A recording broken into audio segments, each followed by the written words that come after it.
Vienna Convention on the Law of Treaties. Article 23. Procedure regarding reservations. 1. A reservation, an express acceptance of a reservation, and an objection to a reservation, must be formulated in writing and communicated to the contracting states, and other states entitled to become parties to the treaty.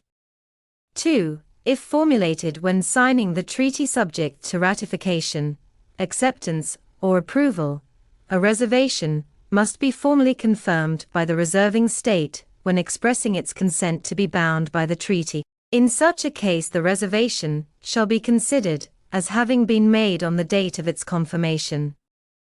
3. An express acceptance of, or an objection to, a reservation made previously to confirmation of the reservation does not itself require confirmation. 4.